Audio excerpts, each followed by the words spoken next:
স্বাগত জানাচ্ছি বাংলা ভিশনের নিয়মিত আয়োজন এন মোহাম্মদ পাবলিক পার্লামেন্টে। সাথে আছে তাইমুর রশিদ। আমার সাথে আজকে আলোচনার জন্য স্টুডিওতে উপস্থিত আছেন চারজন অতিথি। আমার হাতে ডানে আছেন বিএনপির vice chairman doctor Asaduzzaman Ripon, আছেন সিপিবির সাবেক সাধারণ সম্পাদক রুহিন হোসেন প্রিন্স। আমার হাতে বামে আছেন এবি পার্টির চেয়ারম্যান মুজিবুর রহমান মঞ্জু, আছেন এনসিপির যুগ্ম সদস্য সচিব আলাউদ্দিন মোহাম্মদ। আপনাদের চারজনকে স্টুডিওতে স্বাগত জানাচ্ছি। দর্শক, এন মোহাম্মদ পাবলিক পার্লামেন্টের আমাদের আজকের বিষয় সাদ্দাম, গাদ্দাফি, খামেনি, এরপর কে। আলোচনা শুরু করতে চাই এবি পার্টির চেয়ারম্যান মুজিবুর রহমান মঞ্জু আপনাকে দিয়ে। ইরানের যেই বিষয়টি আগ্রাসন সে নিয়ে পরে যাব, কিন্তু আমাদের পররাষ্ট্র মন্ত্রণালয় একটি বিবৃতির পর থেকে সামাজিক যোগাযোগ মাধ্যমে নানা শ্রেণী পেশার মানুষ এ নিয়ে সমালোচনা করছেন।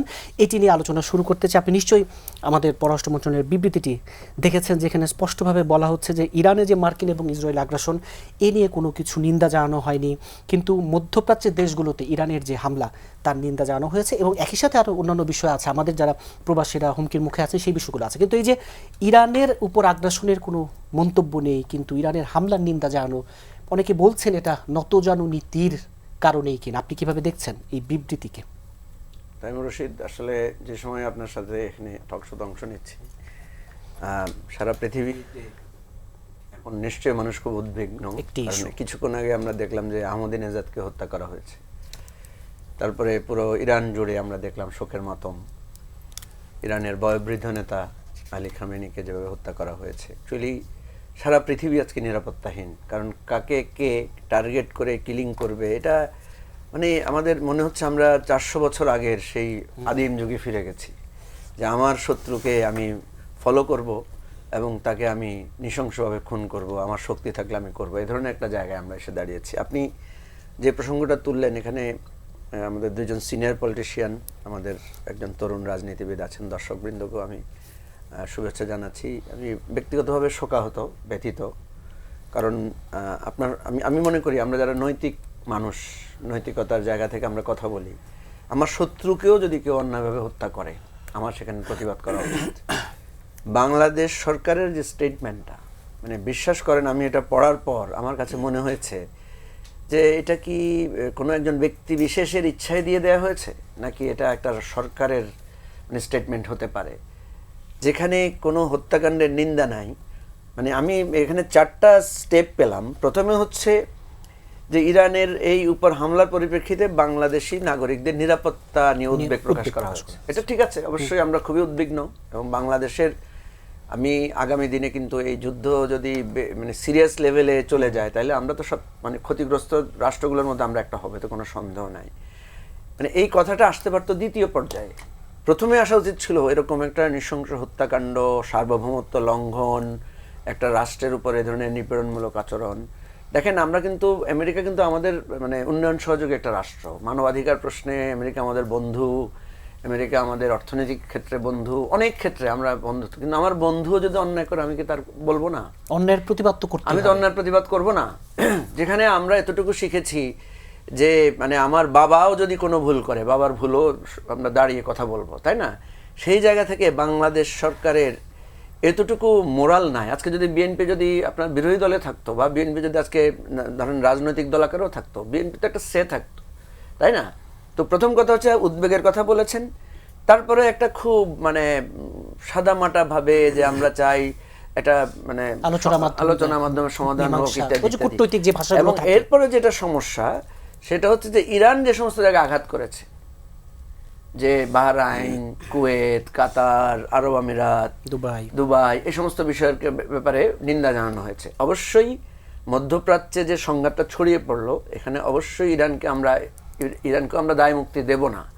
কিন্তু কথা হচ্ছে এই এই এই পাল্টাপাল্টি এই যুদ্ধটা, এই লড়াইটা, এই সংঘাতটা আমি কেন একটা পক্ষ নেব?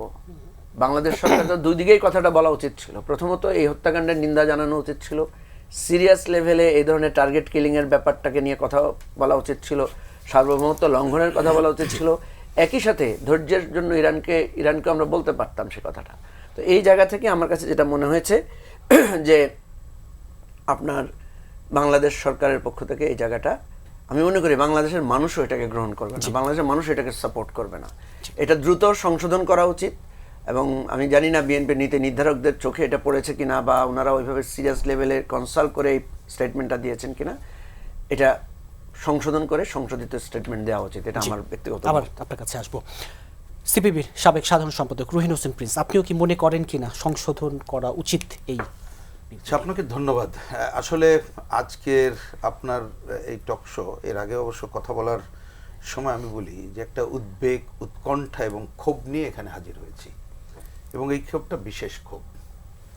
উদ্বেগ, উৎকণ্ঠা, খুব সাদামাঠা বললে যে এত বড় একটা ঘটনা বিশ্বে ঘটছে, যেটা যদি পুরো বিশ্বকে একটা বড় সংকটে ফেলে দেবে, তার অন্যতম সংকটে পড়বে সারা বিশ্বের সাধারণ মানুষ, শ্রমজীবী মানুষ, এবং বাংলাদেশ একটা বড় সংকটে পড়তে পারে এ ধরনের যুদ্ধ অবস্থা যদি বজায় থাকে।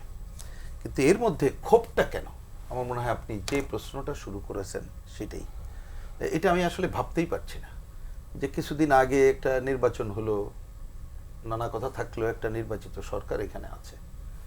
যে বিবৃতিটা গেল, এটা কি বাংলাদেশের বিবৃতি না অন্য কোনো জায়গার বিবৃতি? আপনি এই বিবৃতি পড়ে যে ইসরায়েল এবং আমেরিকা যে ভয়াবহ আক্রমণ করলো, একতরফা আক্রমণ, এবং ইরানের নেতৃত্ব নিয়ে নানা কথা থাকতে পারে, জনগণের উপরে ছেড়ে দিতে হবে, সেইখানে টার্গেট কিলিং, এবং শুধু ব্যক্তির কিলিং, তার পরিবার না, ওইখানে তার সামরিক প্রধান থেকে শুরু করে অন্যদের কিলিং করলো, এবং সাবেক রাষ্ট্রপতিকেও পর্যন্ত এত বড় একটা ঘটনা ঘটলো। আপনি ওই বিবৃতিতে আদৌ এই ধরনের হত্যাকাণ্ডের কোনো খবর পাবেন? আপনি কি ওই বিবৃতি পড়লে বুঝবেন যে আমেরিকা এবং ইসরায়েল যৌথভাবে ইরানের প্রতি কোনো হামলা করেছে? পাবেন না। তাহলে বিষয়টা কি হলো? আমার তো ধিক্কার জানানোর ভাষাও আমার জানা নেই, এবং এই ধরনের ঘটনা ঘটতে পারে আমি ভাবিই না, ভাবতেই পারিনি। এটা আমাদের হয়তো বলতে পারেন যে আপনারা তো ভাই ক্ষমতায় টমেতো জান না, এগুলো বুঝবেন না, ক্ষমতা করতে গেলে ওই আমেরিকার কোলেই থাকতে হবে। যে লোককে পররাষ্ট্রমন্ত্রী করেছে আমার মনে আছে, আপনার এইখানে এসে পরিষ্কার করে আমরা বলে গেছিলাম যে যতটুকু তাকে আমরা দেখলাম আমেরিকার স্বার্থ রক্ষা করা ছাড়া আর কোনো কাজ হতে পারে না। এখন এই ধরনের লোককে যদি কোলে করে নিয়ে থাকে, তাহলে আপনি কেন এই আলোচনা তুলছেন? সংশোধন কে করবে? আমি তো জানি না। যদি বিএনপি মিনিমাম তার একটা রাজনৈতিক দল হিসাবে তার বিন্দুমাত্র অস্তিত্ব থাকে, হয়তো সকালে পড়বো বা রাতে যেয়ে দেখবো যে তাদের দলের একটা বিবৃতি আছে, সেটাই অন্ততপক্ষে এই ধরনের অপদার্থতা থাকবে না বলে আমি প্রত্যাশা করতে পারি। কারণ আমরা নানা সময় তো তাদের সাথে ঐক্যবদ্ধ আন্দোলন করছি, এরশাদ বিরোধী আন্দোলনের সময় করেছি, এখন আমরা তাদের সমমনা না হইলেও একটা গণতান্ত্রিক আন্দোলনের সাথে ছিলাম, আমরা জানি কি ঘটনাগুলো ঘটেছে। সুতরাং এটা আসলে ধিক্কার জানানোর ভাষা আমার জানা নেই। কিন্তু মূল কথা যেটা আমি এই পর্বে শুধু এটুকু বলতে চাই, এত বড় ভয়াবহ ঘটনা, তাহলে আমাকে দেখতে হবে যে আমাদের বাংলাদেশ, হয়তো দেশের মানুষ মেলা কিছু করতে আমরা পারবো না, কিন্তু আমাদের সমস্ত জনগণের কণ্ঠ সোচ্চার হওয়া দরকার। শুধু সরকার না, আমি দেখলাম দুই একটা দল, তারাও কিন্তু তারা নিন্দার সময় ইরানের এবং ভুল বললাম, মানে ইসরায়েল এবং আমেরিকার নামটা উচ্চারণ করাটাই। তো এটা জনগণকেও বুঝতে হবে, জনগণকে এর থেকে শিক্ষা নিতে হবে। সেটা না হয় তারা দেখেন জামাত ইসলামের বিবৃতি দেখেন, সেটা আমরা দেখলাম। আমি যতটুকু দেখেছি, সব দল এখনো দেখতে পারিনি, এই জন্য আমি কারণ সবটা দেখিনি, বলে দিলাম তো যেটা দেখলাম, সেইখানেও কোনো নাম আমি অন্তত পক্ষে দেখিনি, যতটুকু আছে এটা কালকের পত্রিকায় বিস্তারিত দেখে বলতে পারবো, এই জন্য আমি বলছি। কিন্তু আমি বলছি যে অন্তত পক্ষে আমাদের দেশের মানুষ তার একটা, এই যে সাম্রাজ্যবাদ আমরা বহুদিন ধরে বলে আসছি, যে আজকের দুনিয়াতে সে নতুনভাবেই আবির্ভূত হচ্ছে, যেটা ভেনেজুয়েলা আমরা দেখলাম, তার আগেও ঘটনাবলী সবই আমরা দেখেছি। এবং বাংলাদেশকেও মনে রেখেন, এগুলো বিভিন্ন সময় এক ধরনের প্রক্সি ওয়ারের মধ্যে প্রথমে নিয়ে আসে অনেকগুলোর মধ্যে, তারপরে দেখবেন এরকম ডাইরেক্ট অ্যাটাকের মধ্যেও পড়ে। তো এই অঙ্ক আপনি আমাদের এই সাউথ এশিয়া, এটাও একটা বিপজ্জনক অবস্থানে আছি ভূ রাজনৈতিক কারণে, বাংলাদেশও এরকম একটা জায়গায় আছি। সুতরাং তাদের সাথে কেউ যদি দোস্তি করতে চায় বা দোস্তি খেলাও করতে চায়, এইটাও ভবিষ্যতে একটা ভয়াবহ ঘটনার মধ্যে আমরা কিন্তু পড়ব। সুতরাং দেশের মানুষকে এ ব্যাপারে হুঁশিয়ার হইতে হবে, সাম্রাজ্যবাদের বিরুদ্ধে কণ্ঠসোচ্চার করতে হবে, একই সাথে বিশ্ব শান্তির সপক্ষে সারা দুনিয়ার মানুষকে আসলে ঐক্যবদ্ধ হওয়ার কোনো বিকল্প অবস্থা আছে বলে আমরা দেখছি না। জি, এনসিপির যুগ্ম সদস্য সচিব আলাউদ্দিন মোহাম্মদ, পররাষ্ট্র মন্ত্রণালয়ের আজকের বিবৃতি, ইরান এবং এই প্রসঙ্গ নিয়ে আরো পরে বিস্তারিত আলোচনা যাব, যেহেতু এই বিবৃতি নিয়ে মন্তব্য জানছে, এই বিষয়ে আপনি কিভাবে দেখেন আজকের এই পররাষ্ট্র মন্ত্রণালয়ের বিবৃতি? আমার সহালোচকদের ধন্যবাদ এবং যারা দেখছেন শুভেচ্ছা জানাচ্ছি। প্রথমত আপনার এই বিবৃতিটা হয়তোবা আমাদের কাছে এখন মানে শকিং হতে পারে, কিন্তু আমার কাছে অনেকটাই এটা প্রত্যাশিত ছিল।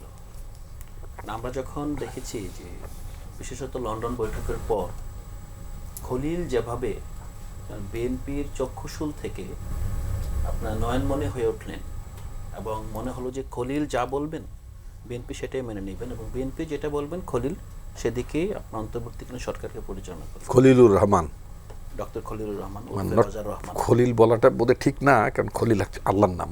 আচ্ছা আচ্ছা, আমি আসলে ওইভাবে ইয়ে করি নাই, আল্লাহ নিশ্চয়ই না, সেজন্য আমরা এগুলো করবেন। হ্যাঁ, আমি ইয়েটা বলছিলাম যে ডক্টর খলিলুর রহমান যে এই কাজটা করেছেন, মানে এটা হলো যে আমরা নিশ্চয়ই আপনার মনে আছে যে জনাব তারেক রহমান যখন বলেছিলেন যে বাংলাদেশে আসা না আসা আসলে তার ইচ্ছাধীন নয়, আমরা কিন্তু মানে তার ইচ্ছাধীন নয় এমন একটা বিষয়ের সমাধান পেয়েছি। কিন্তু আসলে কিসের বিনিময়ে পেয়েছি এটা হয়তো বা আগামী দিনগুলোতে আমরা বুঝতে পারবো আর কি। যেটা আজকে আমরা প্রথম পৃষ্ঠা হয়তো বা উন্মোচন হলো, কিসের বিনিময়ে যেটা আমাদের নেতার, আমাদের সুপ্রিম লিডারের ইচ্ছাধীন নয়, সেই অনিচ্ছা অথবা তার ওই বিষয়টা যার ইচ্ছায় আসলে আপনার সমাপ্ত হয়েছে, সমাধান হয়েছে, সেই জিনিসটা হয়তো বা আনফোল্ড হওয়া শুরু করেছে। তো আমাদের মূল প্রবলেমটা যেখানে দেখতে হবে যে এই সামনে যে 12 তারিখে সংসদ বসবেন, সেই সংসদের কাছে 12 মার্চ, হ্যাঁ, তো 12 তারিখে আমাদেরকে প্রথম কাজ হলো যে যুক্তরাষ্ট্র বাংলাদেশের মধ্যকার যেই আপনার চুক্তি হয়েছে, এই চুক্তিটাকে পুনর্বিবেচনার জন্য সংসদে উঠাতে হবে। এটা কিন্তু আজকে না, এটা আমি গত কয়েকদিন ধরে আমরা বলে আসছি যে, কারণ বাংলাদেশে আপনি, হ্যাঁ, আমরা অন্তর্বর্তীকালীন সরকারকে ম্যান্ডেট দিয়েছিলাম, কিন্তু ম্যান্ডেট দিয়েছিলাম তার মানে এই না যে একটা নির্দিষ্ট দলের প্রধানের আপনার তার যেই নিজের রাজনৈতিক যেই কমপ্লিকেসি অথবা চ্যালেঞ্জ সেটা, অথবা তার যে ব্ল্যাক স্পট সেটাকে ইরেজ করার জন্য একটা পুরো জাতিকে একটা চুক্তির মাধ্যমে দাস খতে সই দিয়ে আপনার পুরো বাংলাদেশের খোলনলচে পরিবর্তন করে ফেলবেন। ব্যাপারটা কিন্তু এটা শুধুমাত্র জিওপলিটিক্যাল আসপেক্টে আমাদের অবস্থান না। আপনি দেখেন যে আমাদের যে আপনার export, at the same time আমাদের যে ডোমেস্টিক মার্কেট, আমাদের কৃষি, আমাদের যে নিজেদের পণ্য, এই প্রতিটা জায়গায় কিন্তু এখন ইউএসএ আপনার উইদাউট এনি কনসিডারেশন, মানে আপনি কিন্তু ইচ্ছা করলেই, মানে একটা চুক্তির ক্লজ আছে যে নন মার্কেট ইকোনমির সাথে আপনি বাণিজ্য করতে পারবেন না। নন মার্কেট বলতে কি, আপনি ধরেন ইউএসএর কাছে নন মার্কেট বলতে ইরান, নন মার্কেট বলতে চায়না, নন মার্কেট বলতে উত্তর কোরিয়া, নন মার্কেট বলতে তাদের ডেফিনেশনে নতুন নতুন আপনার ইকোনমি যুক্ত হতে পারে। তার মানে আপনাকে কিন্তু স্বাভাবিকভাবেই, মানে আপনাকে আপনার যে ইকোনমিক যে লজিকে আপনি তার কাছে গিয়েছেন যে রেসিপ্রোকাল ট্যারিফ চুক্তি করার জন্য, সেই লজিক দিয়ে কিন্তু আপনি আপনার রাষ্ট্রের যেই মানে সবচেয়ে অবিচ্ছেদ্য অংশটা মরাল এজেন্সি, সেটাকে কিন্তু আপনার স্যাক্রিফাইস করিয়ে দিল। তো আমি শুধু এই জায়গাটায় বলবো যে আমরা মনে করি যে বিএনপি অ্যাজ এ পার্টি, তার যেই আদর্শিক অবস্থান, তার যে রাজনৈতিক অবস্থান, সেটার সাথে এই গভর্নমেন্ট এবং গভর্নমেন্টের মন্ত্রিসভা অন্য যারা আছেন টেকনোক্রেট বাদে ধরেন, তাদের অবস্থানের সাথে আমরা এই স্টেটমেন্টের কোনো মিল খুঁজে পাচ্ছি না। সো এটা বিএনপি নিশ্চয়ই দল হিসেবে তাদের সরকারকে পুনর্বিবেচনা করার জন্য তারা আহ্বান জানাবে। একই সাথে যেই আপনার এনট্যাঙ্গেলমেন্টের কারণে আজকে এই ধরনের অবস্থা সৃষ্টি হয়েছে, এটাকে তারা মৌলিকভাবে প্রশ্ন তুলবে। জি, বিএনপির vice chairman doctor Asaduzzaman Ripon, ইচ্ছা করে আপনার কাছে শেষে এলাম, এই যে ক্ষমতায় থাকতে হলে আসলে যুক্তরাষ্ট্রের কোলে থাকতে হয় কিনা এবং আজকের বিবৃতি। ধন্যবাদ আপনাকে। প্রথমে আমি মানে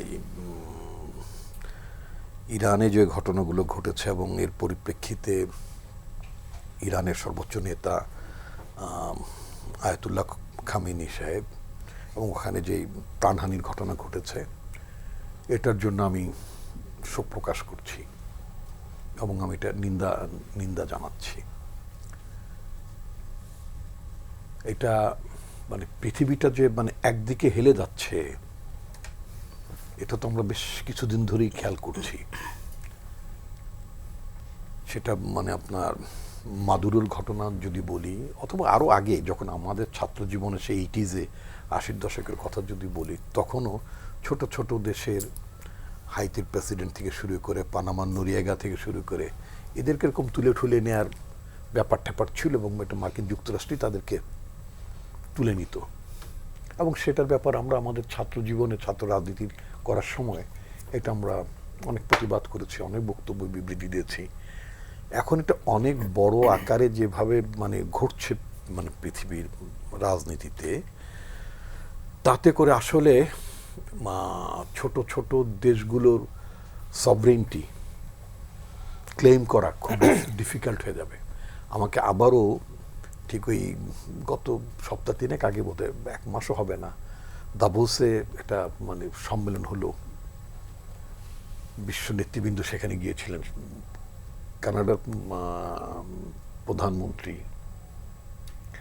মিস্টার কার্নির বক্তব্যটাকে আমার আবার বলতে হচ্ছে যে উনি বলেছিলেন ইদার আপনি মেনুতে নতুবা ডিশে, অর্থাৎ আপনি খাবারের আইটেম হয়ে যাবেন। আপনি মানেন আর না মানেন, মানে একেবারেই যুক্তরাষ্ট্রের পার্শ্ববর্তী একটা দেশ কানাডা, ভূ আয়তনে অনেক বড়, প্রাকৃতিক সম্পদে অনেক সমৃদ্ধ, সেই দেশের প্রধানমন্ত্রী পর্যন্ত তিনি যে আশঙ্কার কথা উল্লেখ করেছেন, বিশ্ব ব্যবস্থার কথা উল্লেখ করেছেন, এটা খুবই উদ্বেগজনক। এক একটা সময়ে পৃথিবীর যেভাবে আপনার মানে ইয়ে করে, মানে মানে বৈশ্বিক রাজনীতি যেভাবে অ্যাক্ট করে, বিশেষ করে বড় বড় পাওয়ার, তো এখন বলা যেতে পারে অ্যাবসলিউটলি আমরা একেবারে টিল্টেড, টোটালি টিল্টেড হয়ে গেছে এক পক্ষে। তো খুবই মানে এটা খুব উদ্বেগজনক। আজকে what America is doing on other countries, এখন যদি অন্য কোনো এর চেয়ে মানে ধরেন জিও পলিটিক্যালি রিজিওনালি যদি অন্য কোনো দেশও যদি আপনাকে পছন্দ না করে, তো তারাও তো মানে অন্য ধরনের আচরণ করতে পারে, এই আশঙ্কা তো থাকেই। এবং সেই ধরনের আশঙ্কা থেকে যদি এটা যদি খুব বিস্তৃতি লাভ করে এবং এটা যদি মানে গাইডিং ম্যানিফেস্টেশন হয়ে যায়, তাহলে তো আপনার মানে বললাম তো মানে ছোট ছোট দেশ, মধ্য আয়ের দেশ, বা ইভেন মানে যারা সুপার পাওয়ার না, এর বাইরের দেশগুলো, মানে তাদের তো কোনো সে থাকছে না। এটা একটা মানে খুবই উদ্বেগজনক বিষয় মাসে। তো স্নেহস্পদ আলাউদ্দিন উনি অনেকগুলো গুরুত্বপূর্ণ কথা রেজ করেছেন। একটি বিষয় আমি একটু ব্যাখ্যা দিতে হবে, বিকজ উনি মানে আমাদের পার্টির চেয়ারম্যান জনাব তারেক রহমানের প্রসঙ্গ টেনে বলেছেন, তার একটা স্টেটমেন্টকে বলেছেন যে মানে তার দেশে ফেরার ব্যাপারটা তার ইচ্ছাধীন ছিল না। এটা তো সত্য কথা। এখন যদি আপনি তাইমুর আপনি আমাকে যদি বলেন would you like to go to Tehran, অথবা আপনি মানে দুবাই যাবেন কিনা, ইভেন সৌদি আরব আপনি উমরা করতে যাবেন কিনা, এখন যে পরিস্থিতি, can I consider it? No, it will be very difficult for me to take a decision to visit any country, particularly যারা এই ধরনের আবহের মধ্যে আছে। রাজনৈতিক নেতাতে আমরা যখন দেশের থেকে যখন আমরা সরকারের মানে তৎকালীন শাসকের বিরুদ্ধে যখন লড়াইটা করেছি, স্ট্র্যাটেজিক্যালি আমরা নিজেদের বাসায় অনেক সময় ঘুমাইনি, স্ট্র্যাটেজিক্যালি আমরা নানাভাবেই আমাদের পলিটিক্যাল অ্যাক্টিভিটিগুলো আমরা মানে চালিয়েছি, করেছি, তো এতে তো কোনো সন্দেহ নেই, কথা বলেছি। তো এখন এটা সত্য যে আপনি আয়াতুল্লাহ খোমেনির এমনি তো খোমেনি সাহেবের কথা যদি বলি, পৃথিবীর নির্বাসন থেকে মানে পৃথিবীর রাজনীতিতে নির্বাসন থেকে রাষ্ট্র ক্ষমতার শীর্ষ জায়গায় এসেছেন, তার মধ্যে অন্যতম একজন ছিলেন আয়াতুল্লাহ খোমেনি। আয়াতুল্লাহ খোমেনি যখন দেশে ফিরলেন মানে ইসলামী বিপ্লবের পরে, যে বিশাল ওভেশন, জনগণ তাকে যেভাবে রিসিভ করেছে, এটা বিপ্লবের পরে এই ধরনের ঘটনাই ঘটে, বিশেষ পরিস্থিতিতে মানে অভ্যুত্থান যখন সফল হয় এই ধরনের ঘটনাই ঘটে। তো আপনি মার্কিন যুক্তরাষ্ট্রের সেদিন যে ডিফিটটা হয়েছিল, আজ থেকে কয়েক দশক আগের ঘটনা।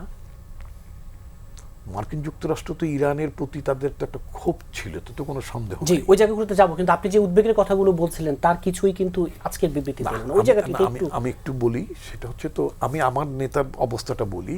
তো উনি যেই সময় মানে যখন অনেকেই এক্সপেক্ট করছিলেন উনি আসুন, উনি এসে মানে পার্টি লিডারশিপ গ্রহণ করুন, অন্য দলের নেতা, অন্য দলের পক্ষ থেকে বা বিভিন্ন মহল থেকে এই ধরনের একটা এক্সপেকটেশন ছিল, তখন তিনি বিষয়টা ক্লিয়ার করেছেন, খুব সিম্পলি, আন্তরিকভাবে, সিনসিয়ারলি মানে ইয়ে করছেন। এটা তো সত্য। আমরা কি জানি না বেনজির ভুট্টো নির্বাসন থেকে যখন দেশে ফিরলেন, তাই না, ক্যাম্পেইন করে হঠাৎ করে একটা রাজনৈতিক ক্যাম্পেইনের মধ্যেই তিনি অ্যাসাসিনেটেড হলেন।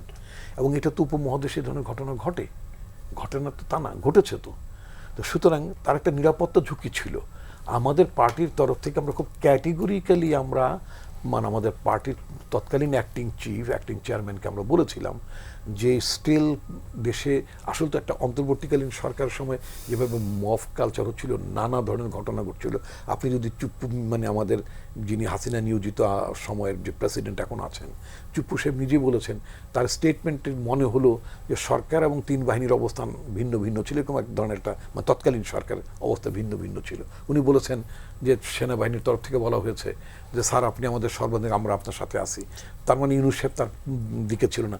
এই যে বিভিন্ন ধরনের মানে একটা যখন মানে জনগণের গভর্নমেন্ট যখন থাকে না, সেই গভর্নমেন্ট খুব দুর্বল থাকে। যে কিন্তু আজকের এই ঘটনার জন্য পররাষ্ট্রমন্ত্রীর দিকে আঙুল তোলা আমরা জানি যে ওই ধরনের পরিস্থিতিতে দেশে আইন শৃঙ্খলা পরিস্থিতি খুব ভালো ছিল না। তো যেহেতু দেশের আইন শৃঙ্খলা পরিস্থিতি ভালো ছিল না, আমরা খুব স্বাভাবিকভাবে আমাদের পার্টির তৎকালীন অ্যাক্টিং চেয়ারম্যান, বর্তমান চেয়ারম্যানকে আমরা ক্যাটেগরিক্যাল আমাদের পরামর্শ ছিল যে একটা স্টেবল পরিস্থিতি না হওয়া পর্যন্ত, অথবা পার্টি যতক্ষণ পর্যন্ত আপনাকে সিগন্যাল না দেবে, মানে দল তখন দলের প্রধান, দল যতক্ষণ পর্যন্ত সিগন্যাল না দেবে বা তার জন্য কন্ডিউসিভ এনভায়রনমেন্ট ফিল করবে না, ততক্ষণ পর্যন্ত তার আসার দরকার নেই। আমরাই তো আন্দোলন সংগ্রাম আমরাই তো চালিয়ে নিচ্ছিলাম। তো ফলে উনি ওই কথাটা খুব অকপটই বলেছিলেন যে তার আসার ব্যাপার, কিন্তু পার্টির প্রধান হলে he cannot take all the decision from his own. তাকে তো পার্টির অ্যাটিটিউড, পার্টির ডিসিশন, পার্টির দৃষ্টিভঙ্গিকে তাকেও রেসপেক্ট করতে হয়। তো খুব পার্টি বলেছে যে this is not the right time. So উনি ওই সময় পার্টির আসার ব্যাপারটা বিবেচনা, হয়তো উনি বলেন না যে আমার পার্টি না করছে, পার্টি সিদ্ধান্ত দিচ্ছে না। কমিউনিস্ট পার্টির যারা আছেন তারা তো মানে পার্টির সিদ্ধান্ত খুব গুরুত্বপূর্ণ সিদ্ধান্ত, সেটা অনেকেই পার্টির সিদ্ধান্ত ছাড়া বিয়ে করে না ওনারা। হ্যাঁ করেন, রাইট। এবং পার্টির লোকজনই বিয়ে করেন, যাই হোক। তা এখন কথা হচ্ছে কি যে আপনি যেটা বলছিলেন, ওই যে অনেকগুলো প্রেক্ষাপট বললাম আপনার ভূ রাজনীতিতে, আপনি জামাত ইসলামের কথা উনি বললেন যে হি ডিডন্ট ফাইন্ড, উনি মানে জামাত ইসলামের কাছে যে বিবৃতিটা উনি এক্সপেক্ট, অর্থাৎ এক্সপেক্ট করি নাই আমি, এক্সপেক্ট করেন, ঠিক আছে। মানে আমি সরকারি দলের কাছে চেহারা বোঝেন এইগুলো, দলগুলোর চেহারা বোঝেন। সরকারি দলের কাছে এক সেকেন্ড, সরকারি দলের কাছে আপনি একটা এক্সপেক্ট করবেন এরকম, এখন তো তার অফিসিয়ালি বিরোধী দলও, সুতরাং বোধ সরকারি দল এবং বিরোধী দল অর্থাৎ 11 দলীয় জোট, আমার ছোট ভাইরা যে দলটি যে জোটের সাথে আছে, তারা কেন এই স্টেটমেন্টে দিতে পারলো না, এটা আমাদের অনেক ভেবে দেখতে হবে। বিরতির পর আবারও স্বাগত জানাচ্ছি এন মোহাম্মদ পাবলিক পার্লামেন্টে।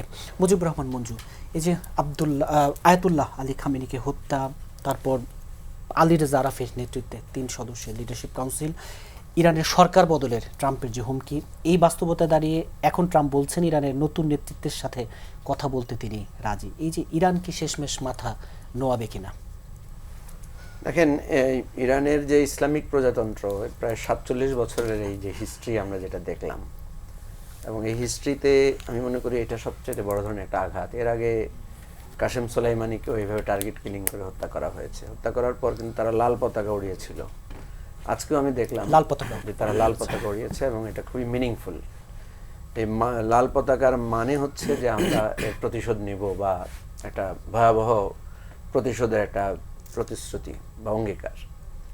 প্রথম কথা হচ্ছে যে এই হত্যা করে, যেমন আমরা যদি দেখি 1945 সালে জাপানে যে অ্যাটমিক অ্যাটাক করেছিল আমেরিকা, সেখানে তারা জাপানকে তখন বাধ্য করেছিল আত্মসমর্পণ করতে।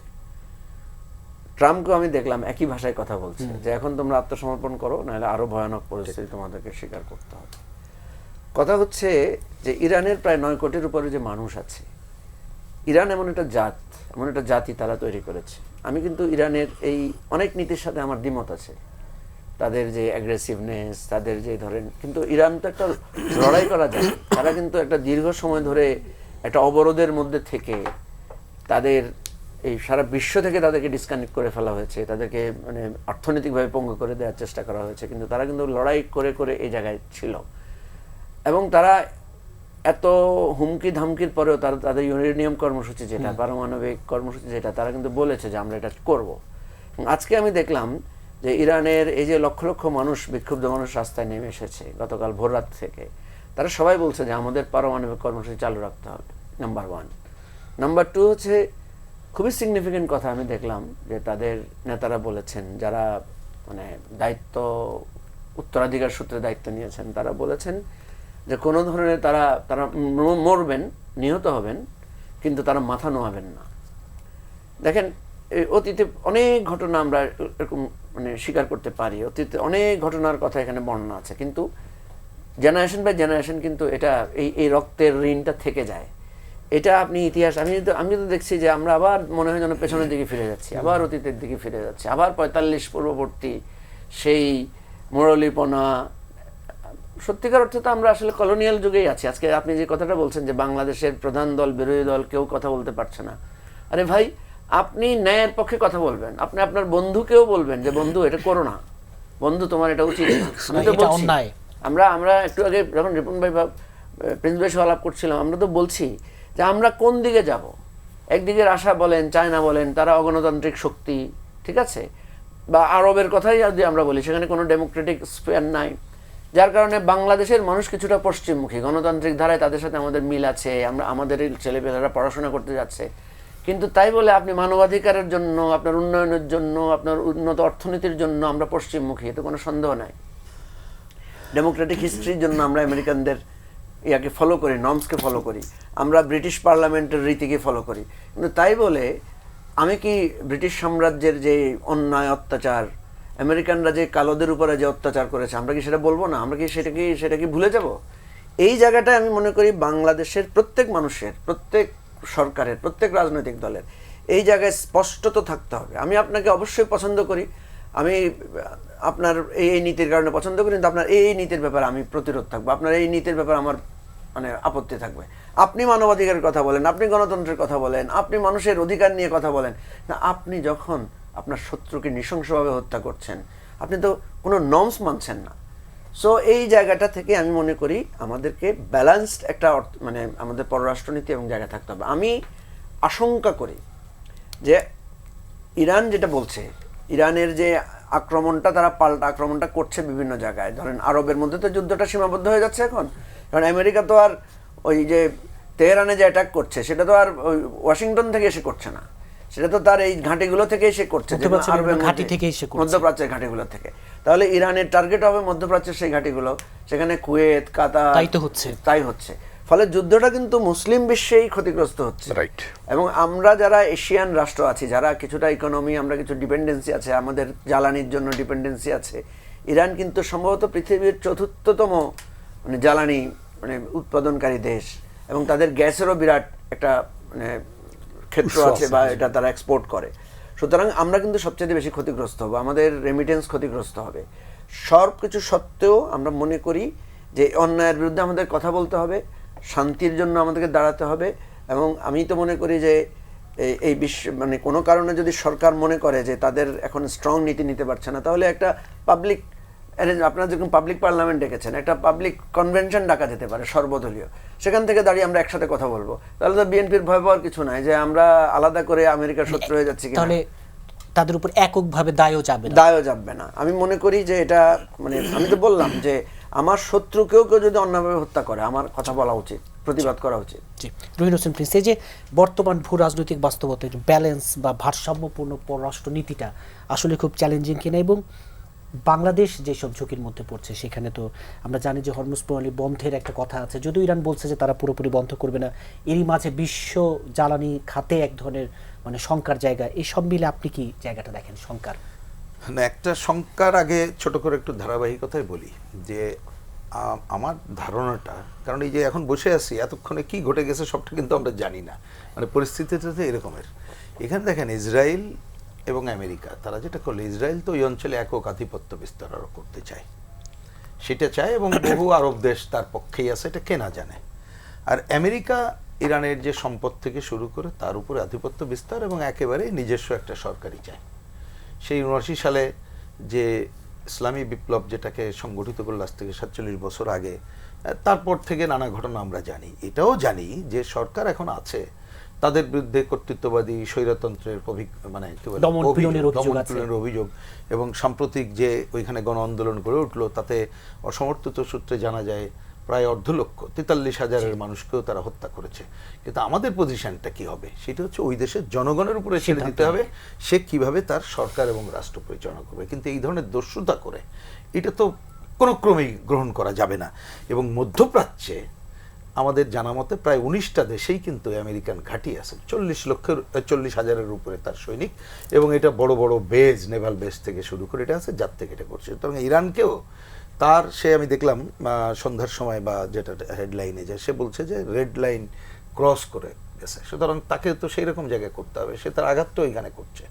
এমনকি যদি যুদ্ধ বন্ধও করতে হয়, তাহলে আমার জেনারেল ধারণা হচ্ছে যে আমরা আন্তর্জাতিক বিশ্ব, সেটা তো কথা বলতে হবে, জাতিসংঘ মিনমিন করে কি করে সেটা তো অন্য আলোচনা, এবং বাংলাদেশের চেহারা দেখে বোঝা যাচ্ছে আমাদের মতো দেশ, তার ভূমিকা এবং অন্য দেশ কি হবে সেটাও বুঝি। এবং প্রসঙ্গক্রমে একটা কথা আমি বলছি, এটার সাথে হয়তো ফিট নাও করতে পারে, কিন্তু শুনে রাখেন, এই ভেনিজুয়েলার পরে এই তো আমাদের নানা কারণে অনেক দেশের রাষ্ট্রদূত দেখা হয়তো, তা আমি যে কোনো একটা দেশ, নাম বলছি না, তাকে আমি বললাম যে কই আপনাদের তারও স্ট্রং ভূমিকা অন্তত পক্ষে আমরা প্রত্যাশা করছিলাম।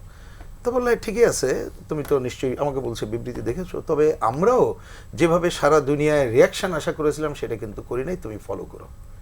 জাস্ট মানে তার মানে দুনিয়াটা কোথায় চলে গেছে আমি এইটুকু বোঝার জন্য আমি এরকম একজন কূটনীতিকের কথা মন্তব্যটা। তাহলে এইখানে যাই, ওটা একটা প্রসঙ্গক্রমে বলছিলাম, তাই ইরানকেও এই ভূমিকাটা তারা নিচ্ছে যেখানে, সেটা আমার বিবেচনায় যে যুদ্ধ যদি এখানে বন্ধ করার জন্য আমেরিকাকেও বাধ্য করতে হয়, তাহলে মধ্যপ্রাচ্যের অন্য দেশগুলোকে কণ্ঠসোচ্চার করতে হবে, সেই রকম একটা জায়গা হয়তো বা তারা চিন্তা করলেও করতে পারে। কিন্তু ইরান সম্পর্কে উনি ঠিকই বলেছেন, এক একটা জাতি তার পুরনো ইতিহাস থাকে, ঐতিহ্য থাকে, তার থেকে কিন্তু যদি শিক্ষা নেই, তাহলে এই যে হত্যাকাণ্ড ঘটলো, ওনার সম্পর্কে যে পরিমাণ অভিযোগ ছিল, আমার তো প্রাথমিক প্রতিক্রিয়া হচ্ছে এই অভিযোগটা কিন্তু আর থাকবে না, তার মৃত্যুটাকে ওরা শহীদি মৃত্যু হিসাবে নেবে এবং সেইটাকে অন্যভাবে একটা ঐক্যবদ্ধ করার কাজটা করবে। যেটা দেখলাম আগের যত ক্ষোভ ছিল, কোথাও কোথাও সামান্য হলে লক্ষ লক্ষ মানুষ আজকে তার শেষকৃত্য অনুষ্ঠান এবং 40 দিনের রাষ্ট্রীয় শোক ঘোষণা করেছে। সুতরাং জিনিসটা এত সহজে কেউ পার পাবে সেটা বলে মনে হয় না। এখন আমাদের মতো দেশগুলোর কথা ছোট্ট করেই খালি বলি, এটা ঠিকই যে এখন তো আমরা এক বিশ্বে বাস করছি এবং সাম্রাজ্যবাদী এক বিশ্বে, তার একক কর্তৃত্ব চলছে। আগে একটা সময় এইরকম পুঁজিবাদী একটা বিশ্ব ছিল, সমাজতান্ত্রিক একটা বিশ্ব ছিল, আমরা মানি না মানি। আরেকটা ছিল আমরা থার্ড ওয়ার্ল্ড কান্ট্রি, একটা জোট নিরপেক্ষ আন্দোলনের সাথে থাকতাম, এবং সেই জোট নিরপেক্ষ আন্দোলন ওয়ার্সো জোটও না, ন্যাটোও না, একটু আমাদের জাতীয় মুক্তি আন্দোলন, বিভিন্ন সময় আমরা সমাজতান্ত্রিক বিশ্বেরই সাপোর্টটা প্রধানত পেতাম।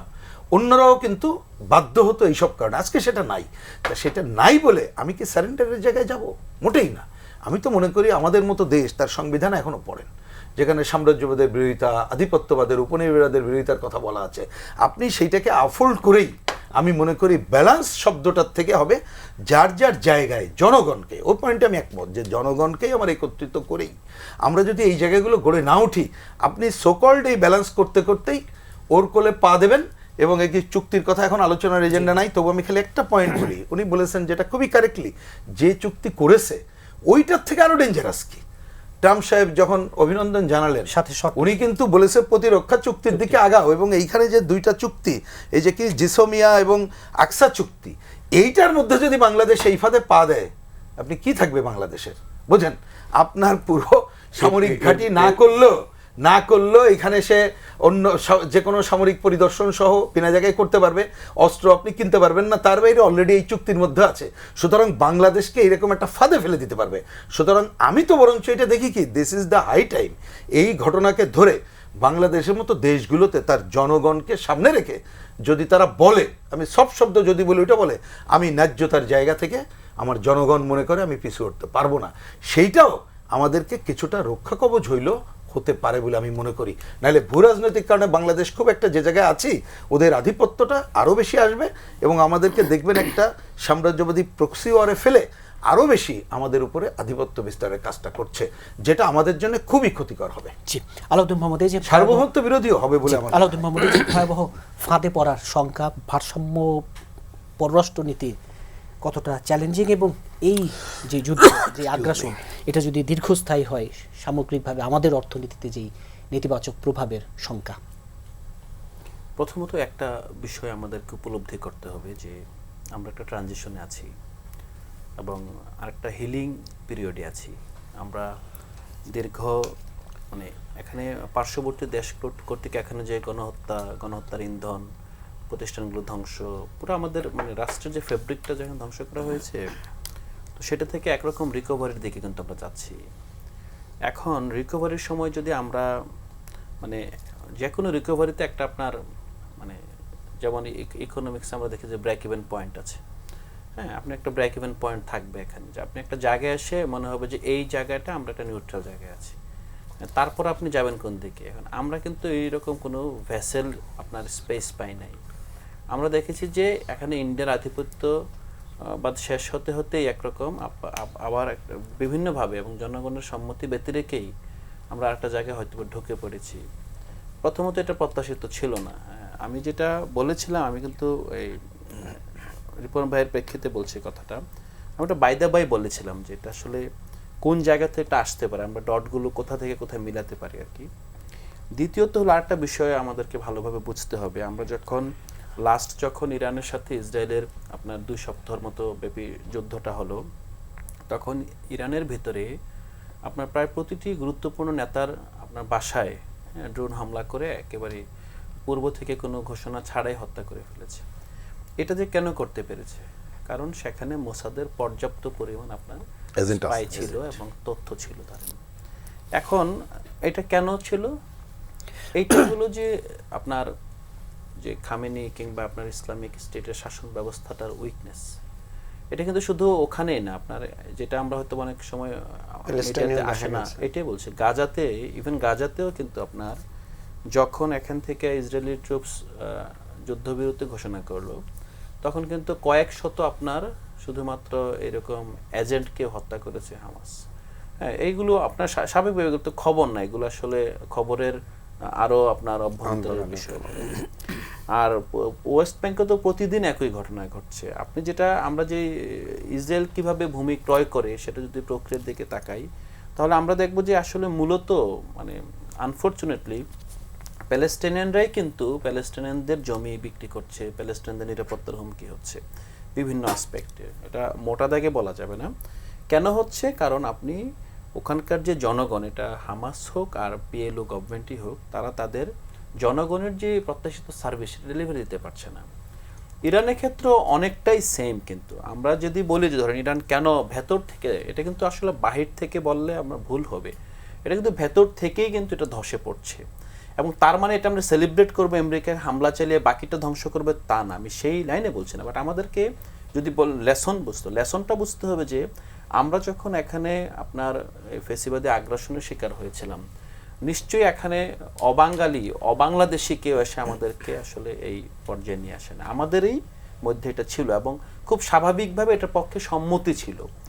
ইরানের ভিতরেও কিন্তু সেম অবস্থা, এবং হয়তোবা গাজার ক্ষেত্রে এতটা প্রবল না, কারণ এটা একটা পুরোপুরি অন্য একটা সিচুয়েশন। আমাদের এখন মূল কর্তব্যটা কোথায়?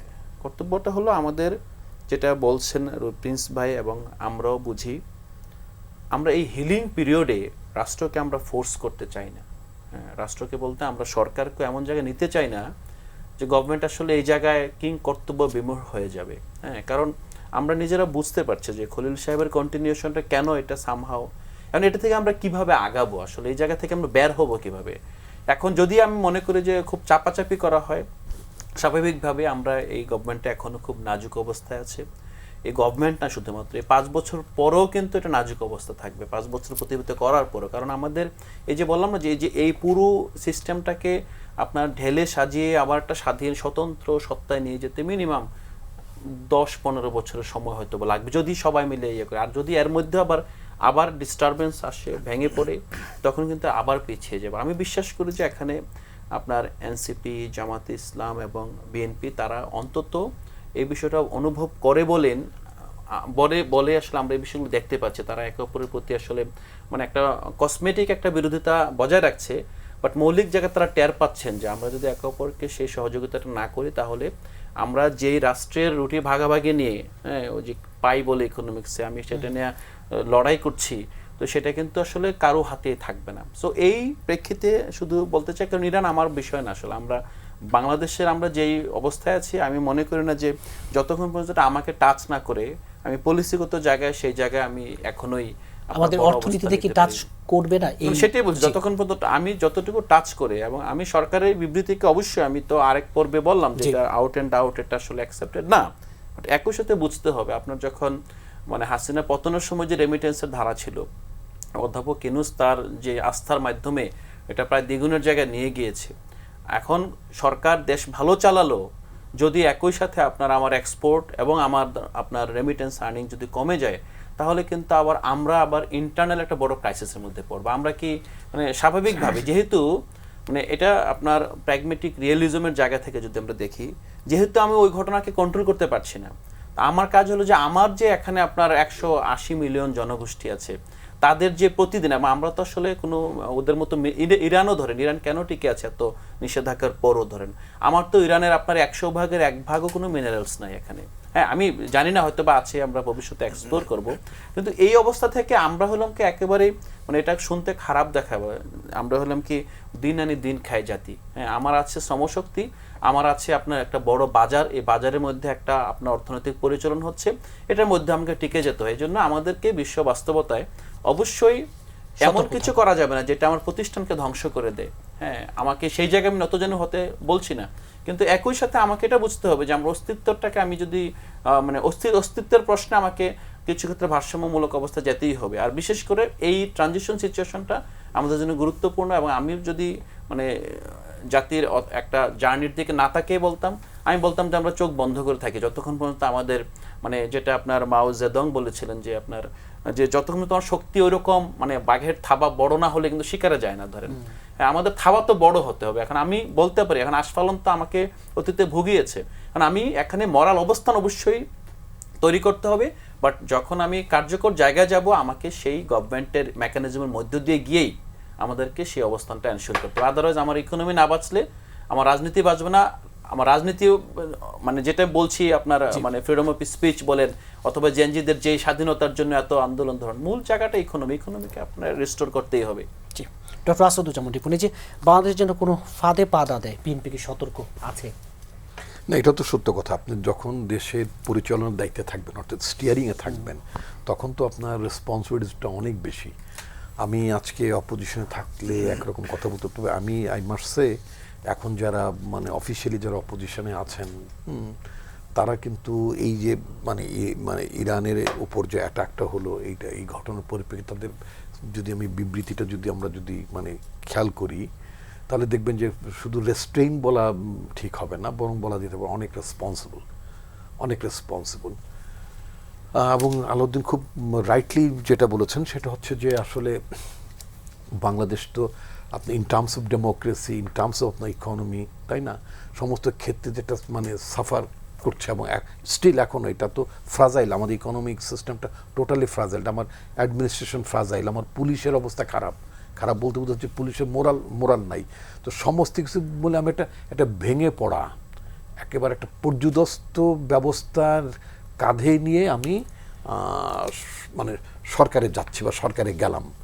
এখন এইটা তো আমাকে যদি সাস্টেইন করতে না পারি, এবং আমাদের অনেকগুলো মানে প্রমিস আছে ভোটের সময় আমরা জনগণকে বলেছি, সেটা যদি আমরা এনশিওর করতে চাই, নাগরিক সুবিধাগুলো যদি আমরা এনশিওর করতে চাই, তো প্রথমে তো আগে বাংলা একটা কথা আছে যে নিজে বাঁচলে বাপের নাম। এটা আমার এলাকা বিক্রমপুর মুন্সিগঞ্জের লোকেরা বলে যে নিচে বাঁচলে বাপের নাম, যে আমি যদি না বাঁচি তাহলে আমারে কে বলে যে অমুকের ছেলে, কথা তো মানুষ মনে রাখবে না। তো বিষয়টা হচ্ছে যে বাংলাদেশের মতো একটা ছোট দেশ, এতগুলো সংকটের মধ্যে আমি আছি, অনেকগুলো সংকটের মধ্যে আছে। সেই সংকটের মধ্যে প্রথম হচ্ছে যে আমার রাষ্ট্র হিসেবে ডেমোক্রেটিক ইনস্টিটিউশনগুলোকে আমি শুধু সংসদের কথা বলছি না, আদার ইনস্টিটিউশনস, এই সমস্ত ইনস্টিটিউশনগুলোকে যদি আমাকে স্ট্রেনথেন করতে হয়, এবং সাথে সাথে যে অর্থনীতির উপর ধাক্কা, কালকেই তো বোধহয় পড়লাম যেই পরিমাণ আপনার ঋণ নেওয়া হয়েছে তার চেয়ে বেশি রিপেমেন্টের প্রসেসটা তার চেয়ে ডাবল। তো এই যে যদি আমার যদি মানে এর আগে একটা আলোচনা, বোধহয় এইখানে একটা আলোচনা হচ্ছিল, সেই আলোচনার মধ্যে একটা কথা আমরা বের করলাম, আপনি ছিলেন বোধহয়, যে চুরির টাকার কিস্তি শোধ করা। চুরি করলো এক সরকার, মানে আওয়ামী লীগ সরকার, হাসিনা শোধ করলো।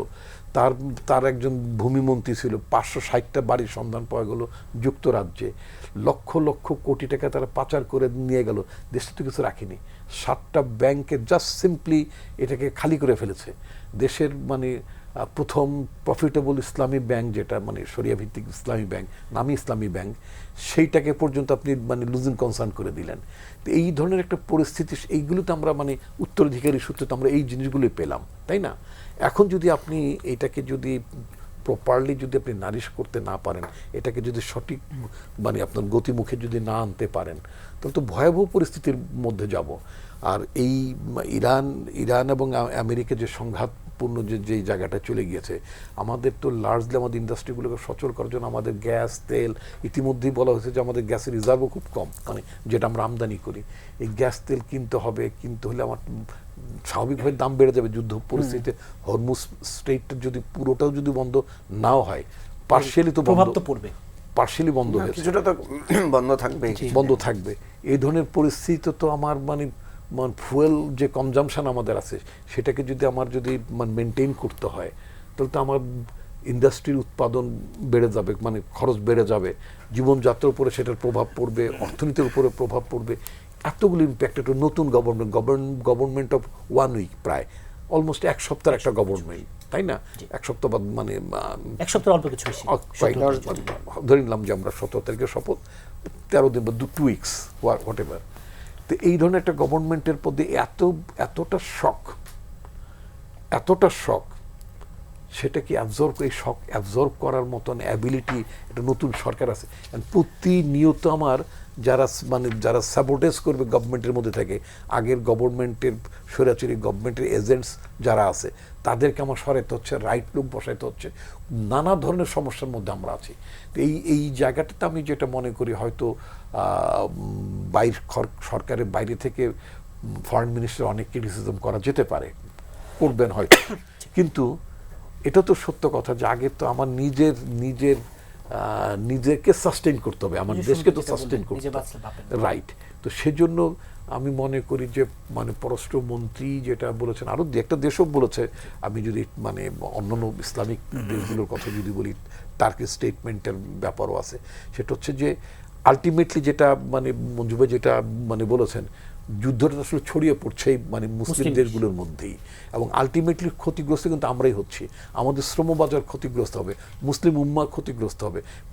মুসলিম উম্মাকে যেই একই টোনে কথা বলার যে ব্যাপার, ওয়াইসি বলে আমাদের একটা প্রতিষ্ঠান আছে, সেটা কতটা এফেক্টিভ, কতটা তারা রোল প্লে করতে হবে। সবচেয়ে বড় কথা হলো, যেটা হয়ে গেছে এটাকে তো বাড়তে দেওয়া যাবে না, এখানে শান্তি প্রতিষ্ঠা করার ব্যাপার আছে।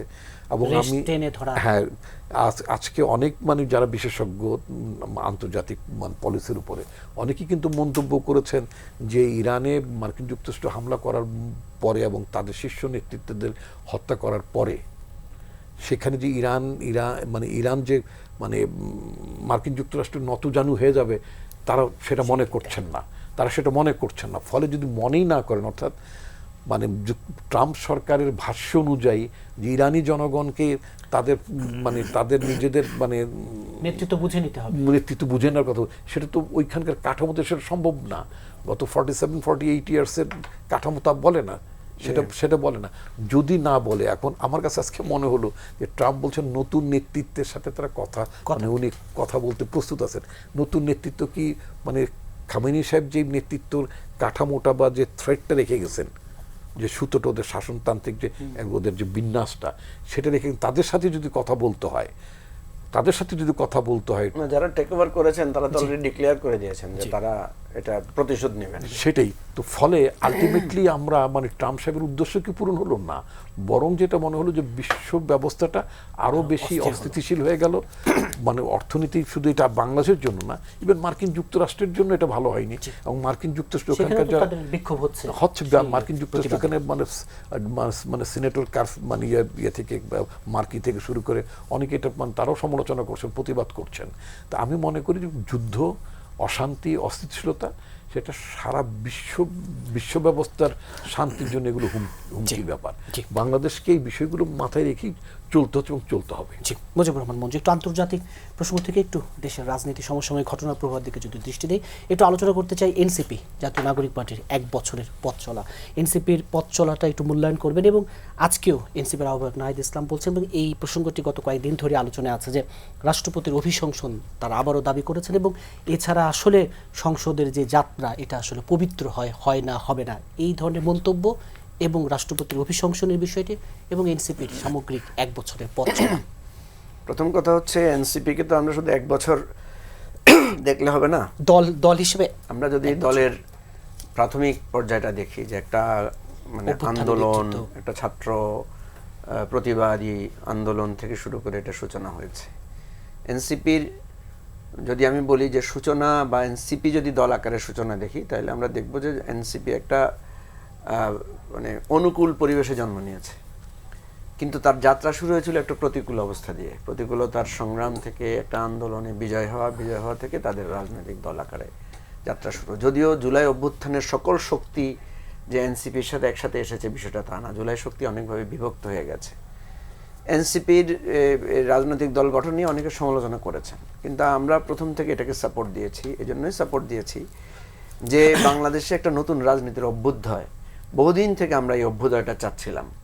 কেন চাচ্ছিলাম? কারণ আমার কাছে মনে হয়েছে পুরানো রাজনৈতিক দলগুলো আর তাদের সংস্কার প্রক্রিয়া তারা এগোতে পারছে না। তাদের দলের মধ্যে অনেক সংস্কারের চেষ্টা করা হয়েছে, কিন্তু এক জায়গায় এসে আটকে যাচ্ছে। আওয়ামী লীগ, জামাত, প্রত্যেক দলের মধ্যে কিন্তু সংস্কারের আলোচনাগুলো উঠে, কিন্তু কিছু দূর এগিয়ে সেটা আবার থেমে যায়। এবারও আমরা যেটা দেখছি যে পুরানো রাজনৈতিক দলগুলো আবার পুরানো দিকেই হাঁটছে, পুরানো ফরম্যাটের থেকে তারা বেরোতে পারছে না। তো এনসিপির একটা রাজনৈতিক অভ্যুদয় দরকার ছিল, একটা রাজনৈতিক যাত্রা শুরু হওয়া দরকার ছিল। এবং আপনি জানেন যে আমরা যারা এই গণ অভ্যুত্থানের অংশীদার রাজনৈতিক দলগুলো ছিলাম, আমরা সকলেই কমিটেড ছিলাম যে আমরা একটা নতুন, যেটাকে আমরা বলেছি নতুন রাজনৈতিক বন্দোবস্ত বা বাংলাদেশ 2.0, এটা এই জায়গাটা থেকে এনসিপির যাত্রাটা শুরু। সেই আলোকে আমি মনে করি এটা ইতিবাচকের দিক আছে। নেতিবাচক দিক যেটা এনসিপিকে ফেস করতে হয়েছে সেটা হচ্ছে যখন আপনি একটা অনুকূল জায়গা থেকে দল গঠন করেন, তখন এখানে অনেক ধরনের প্রশ্ন তৈরি হয় কিংস পার্টির যে তকমা এই তাদের দলের গায়ে লেগেছে। তহবিল আসলো কোত্থেকে, এই দল কিভাবে আগাচ্ছে, এগুলো কিন্তু প্রচুর সমালোচনা এনসিপিকে নিয়ে হয়েছে এবং অনেকগুলোর জবাব কিন্তু পাবলিক স্ফিয়ারে আসে নাই। তো এখন প্রশ্ন হচ্ছে যে আমাদের দেশে একটা সমস্যা আছে, মৌলিক মানে অসুবিধা, সেটা হচ্ছে যে কোনো একটা নতুন কিছুকে আমরা আবার ওয়েলকাম করি না। ধরেন আমি একদিকে পুরনো রাজনীতির প্রতি আমি বীতশ্রদ্ধ, আবার নতুন রাজনৈতিক দল আসলে তাদেরকে আমরা খুব মানে হেয় প্রতিপন্ন করি। যেমন আমরা যারা নতুন রাজনৈতিক দল নিয়ে এসেছি, আমাদের প্রচুর ট্রল, প্রচুর মানে আপনার খোঁচা আমাদেরকে শুনতে হয়। আমার মনে আছে আমরা যখন এনসিপি, এবি পার্টি এবং রাষ্ট্র সংস্কার আন্দোলন নিয়ে আমরা একটা জোট করেছিলাম যে আমরা বিএনপি জামাতের বলয়ে যাব, আমরা আলাদা থাকবো, তখন খুব প্রথিতযশা কয়েকজন রাজনীতিবিদ পাবলিকলি বলেছেন যে 0+0+0 = big 0। তো এখন ধরেন আপনি যদি আমাকে বলেন যে তোমাদের কোনো ভবিষ্যৎ নাই, তোমরা জিরো, তোমরা ছাত্ররাও দুর্নীতিবাদ, ছাত্রদের মধ্যে, তাহলে আশাবাদী কে? ঠিক আছে, আমি সেজন্য সবসময় বলেছি যে এনসিপিকে আমরা সমালোচনা করব, ঠিক আছে, কিন্তু মনে রাখতে হবে আমাদের যে জুলাই অভ্যুত্থানে ছাত্ররা যে অবিস্মরণীয় ভূমিকা রেখেছে, এই ভূমিকার জন্য তাদেরকে অবশ্যই আমাদেরকে স্যালিউট করতে হবে। যেমন এনসিপি যখন বিএনপির সমালোচনা করেছে, আমরা কিন্তু সেখানে প্রতিবাদ করেছি যে বিএনপিকে তুমি এই চাঁদাবাজি, বিএনপির এই জায়গা থেকে দেখলে হবে না, কারণ বিএনপি কিন্তু 15 বছর ধরে একটা সংগ্রাম করেছে, গুম খুনের সম্মুখীন হয়েছে, মিথ্যা মামলায় জর্জরিত হয়েছে। হ্যাঁ, এটা আমার বিএনপিকে যেমনি স্বীকার করতে হবে, তেমনি আবার বিএনপির যে আবার তার অতীত ভুলে গিয়ে তারা যে মানে ক্ষমতা পেয়েই আবার পুরনো দিকে হাঁটছে, সেটারও সমালোচনা করতে হবে। তেমনিভাবে এনসিপির ব্যাপারেও আমরা প্রশংসা এবং সমালোচনার একটা ভারসাম্যপূর্ণ জায়গায় মূল্যায়নে রেখেছিলাম যে এনসিপিকে মনে রাখতে হবে যে তারা একটা নতুন আশা জায়গা নেওয়ার পথে এসেছে, কিন্তু সে আশা যদি ভঙ্গ হয় তাহলে কিন্তু বাংলাদেশ অনেক দূর পিছিয়ে যাবে। এবং আমরা যেটা দেখেছি, আশা ভঙ্গের কিছু কারণও আছে, কারণ আমরা একটা আলাদা স্বতন্ত্র জায়গায় দাঁড়াতে চেয়েছিলাম, সেটা আমরা দাঁড়াতে পারি নাই। আমাদেরকে আবারও, কারণ বিএনপি এখানে মানে জুলাই সনদকে বাস্তবায়ন না করার যে একটা মানে ভয় তৈরি করেছে আমাদের মধ্যে, বাধ্য হয়ে আমাদেরকে একটা জুলাই শক্তি কেন্দ্রিক, জুলাই অভ্যুত্থান কেন্দ্রিক শক্তিগুলোর একটা অ্যালায়েন্স আমাদেরকে করতে হয়েছে। এখন কথা হচ্ছে যে কথাটা আপনি এরপরে বললেন, দ্বিতীয় প্রশ্নটা রাষ্ট্রপতির অভিশংসন। রাষ্ট্রপতির অভিশংসনের ব্যাপারটা আমি মনে করি এটা খুবই যৌক্তিক একটা দাবি, কারণ এই রাষ্ট্রপতির আমরা যদি মানে ওনার যাত্রাপথটা দেখি, যে ওনার নিয়োগ নিয়ে উনি এমন কিছু কথা বলেছেন যে উনি শেখ হাসিনাকে সালাম করতে গিয়েছিলেন, উনি এইভাবে ওনার নিজের কদর্য জায়গাটা উনি তুলে ধরেছেন, 1 নাম্বার। 2 নাম্বার হচ্ছে দেখেন যে প্রশ্নটা আসে যে শেখ হাসিনা যখন পালিয়ে গেলেন, তাহলে রাষ্ট্রপতি পালিয়ে যান নাই বা পালিয়ে যেতে পারেন নাই বা উনি সেখান থেকে পদত্যাগ করেন নাই। এই জায়গাটা কিন্তু রাষ্ট্রপতি কিছুটা আওয়ামী লীগের সাথেও বিট্রে করেছেন একদিকে। দ্বিতীয় যে জায়গাটা যেটা থাকছে যে উনি আরো কিছু বিতর্কিত কথা বলেছেন, যেমন তিনি বলেছেন শেখ হাসিনা পদত্যাগ করে নাই, পদত্যাগপত্র পান নাই উনি, ইত্যাদি কথা বলেছেন। এখন দেখেন এই যে রাষ্ট্রপতির সেদিনও উনি কিছু কথা বললেন যে ওনার করপত্রে ওনার নাম যায় নাই, অথচ রাষ্ট্রপতি মানে ভবনে আমরা তো 2-3টা অনুষ্ঠানও, আমি একটা অনুষ্ঠানে আমি নিজেও গিয়েছি, প্রিন্স ভাই মনে হয় কয়েকটা অনুষ্ঠানে গিয়েছেন, রিপন ভাই গিয়েছেন কিনা জানি না। তাহলে রাষ্ট্রপতি তো বিজয় দিবস, স্বাধীনতা দিবস উপলক্ষে প্রোগ্রাম করেছেন। তারপরে আমি সাভার স্মৃতিসৌধে ওনাকে দেখেছি পুষ্পস্তবক অর্পণ করতে। আপনার আমাদের প্রফেসর ইউনূস সরকার এই রাষ্ট্রপতির জায়গাটাকে যেহেতু অনেকটা আমাদের ওই যে কুইনাইনের মতো, যে আমরা তেতো জিনিস কিন্তু খেতে হচ্ছে বাধ্য হয়ে, সুতরাং ওনার কার্যক্রমটাকে সীমিত রেখেছেন। কিন্তু বিএনপি এসে যেইভাবে ওনার কার্যক্রমটাকে খুব মানে বর্ণাঢ্য আকার দেখাতে চাচ্ছে, এটা আমাদের কাছে একটু, অর্থাৎ এনসিপির যে অভিশংসনের যে দাবি, এখন যেহেতু বিএনপি যেহেতু বলেছে যে রাষ্ট্রপতিকে সরালে সাংবিধানিক শূন্যতা দেখা যাবে, ওকে এখন সরান আপনি, এখন তো সাংবিধানিক শূন্যতার সুযোগ নেই। এখন পার্লামেন্টে যেটা নাহিদ ইসলাম বলেছেন, আমি মনে করি এটা একটা সুন্দর প্রস্তাব যে রাষ্ট্রপতিকে আপনি অভিশংসন করেন, রাষ্ট্রপতির বিরুদ্ধে যদি কোনো অভিযোগ থাকে তদন্ত করেন। আমি বলছি না রাষ্ট্রপতির বিরুদ্ধে অভিযোগ নাই, অভিযোগ আছে, অভিযোগ আইনগতভাবে দেখা হোক, সেটা হচ্ছে আমার কথা। রুহিন হোসেন প্রিন্স, আপনার দৃষ্টিতে এনসিপির 1 বছরের পথ চলা এবং আপনিও কি রাষ্ট্রপতির যে এই সংসদে অভিশংসনের যে দাবি এনসিপির একমত? আচ্ছা, ওই বিষয়ে আমি ছোট করেই মন্তব্য করব। তার আগে একটু ছোট পার্ট নিয়ে আগের আলোচনার সাথে খুবই অল্প সময় পয়েন্ট আকারে, আমি ব্যাখ্যায় যাচ্ছি না, কারণ দৃষ্টিভঙ্গিটা অন্তত পক্ষে আমার দিক থেকে আমারটা পরিষ্কার করা দরকার। এটা তো ঠিকই যে আমরা একটা খুব কঠিন সময়ের মধ্যে গণতন্ত্রের পথে যাত্রা করার কথাটা বলেই আমরা এই ভোটটা করলাম এবং একটা সরকার গঠিত হলো, পথ চলা শুরু হলো। আমি সবটা খুব মানে সচেতনভাবে শব্দ উচ্চারণ করছি, পথ চলার কথা বলে আমরা সেই পথে চলতে চাই। কি হবে না হবে সময় বলে দেবে। গেল একটা, এইখানে আমাদের ইকোনমি থেকে শুরু করে বহু বিরাট সংকটের মধ্যে আছে, ধার করে ঘি খাওয়া থেকে শুরু করে উন্নয়ন প্যারাডাইম থেকে শুরু করে নানা ঘটনায় আছি। এখন এইটা আমি কথাটা তুললাম এই কারণে, তাহলে এখন এইটা করার জন্য একটা বিশ্ব যদি যুদ্ধবাজদের আন্ডারেই আমরা মনে করি এই যুদ্ধবাজ আমেরিকাই আমার সব কি বলবো যে রক্ষা করতে হবে, তাহলে ভবিষ্যতে আরো বড় সংকটে পড়বো। খালি এই মন্তব্য করে গেলাম। সুতরাং এইখানে সো কল্ড ব্যালেন্স একটা খুবই ভুল সিদ্ধান্ত। বরঞ্চ কোনোভাবেই যাতে যুদ্ধ না হয়, যুদ্ধটা বন্ধ করার ক্ষেত্রে কঠোরভাবেই আমাদের দেশের মানুষের ভয়েসকে সামনে আনতে হবে। এবং শুধু আমরাও না, এর জন্য আঞ্চলিক উপ আঞ্চলিক, কারণ ভারত তো জানি তারা ইসরায়েলের সাথে তো তাদের এক ধরনের চুক্তিও আছে, তাহলে সেই সমস্ত আছে। কিন্তু আপনি অনেক সময় সংকটে পড়লে নানা ধরনের নিজস্ব আঞ্চলিক উপ আঞ্চলিক এবং আরও যত দেশকে পারা যায়, সেইটা যদি না করতে পারি, আজকে সাম্রাজ্যবাদ যে এক বিশ্ব কেন্দ্রিক অবস্থাটা বিরাজ করছে এবং ট্রাম্পের পাগলা ঘোড়া চলার যে প্রবণতা আমরা দেখছি, এটা আরও কঠিন আমার এই অর্থনীতিকেও সংকটে ফেলতে পারে। আমি অন্য জায়গায় গেলাম না, এবং মধ্যপ্রাচ্য সহ যারা এখানে রেমিটেন্স দেয় ইতিমধ্যে কী কী ঘটছে এটা সবই জানা। সুতরাং সেইটা বিবেচনা করে আমি স্ট্রংলি মনে করি যে এর বিরুদ্ধেই পদক্ষেপ নেওয়াটাই দরকার। তাতে আমাদের কোনো ক্ষতি হবে না, বরঞ্চ আমরা যদি মিনমিন করতে থাকি তাহলে একটু আগে যে চুক্তি টুক্তি বললো, এটা চেপে বসে ভূ রাজনৈতিক করে অনেক কঠিন পরিস্থিতির মধ্যে পড়ে যেতে পারি। আর ও ব্যাপারে আমার ছোট্ট 2টা মন্তব্য, সময় লাগবে না। একটা হচ্ছে একটা নতুন দল এনসিপি, অল্প সময়, সুতরাং আমার মনে হয় এটা আরও ভালোভাবে দেখে মন্তব্য করা উচিত।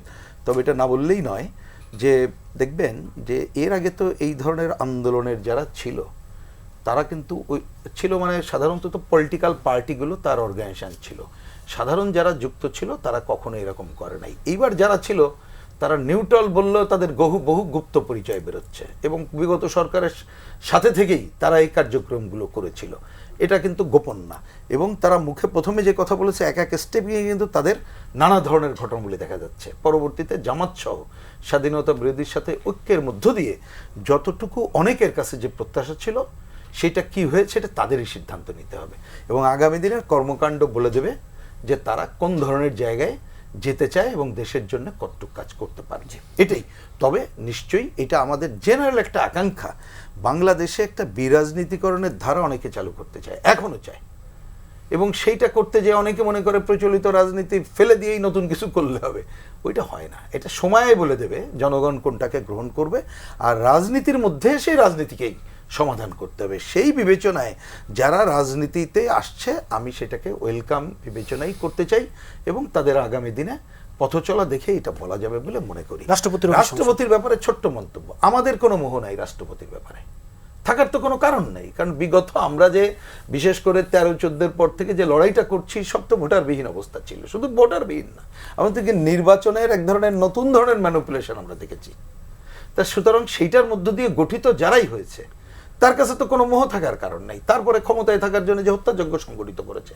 কিন্তু ওই যে গণতন্ত্রের পথযাত্রার কথা যদি বলি, এবং শুরুতে যেখানে একটা গণ অভ্যুত্থানের পর আমরা এই সংবিধানকে কিছুটা মেনে না মেনে বরঞ্চ বিরাট অংশ মেনে যে যাত্রা শুরু করেছি, তা আমাদের ওই যে এবার শুরু যেটা করলাম গণতন্ত্রের পথে যাত্রা, যাতে কোনো প্রতিবন্ধকতা না হয় সেটা বিবেচনা করে পার্লামেন্ট তার ডিসিশন নিক, এটাই আমাদের বিবেচনা।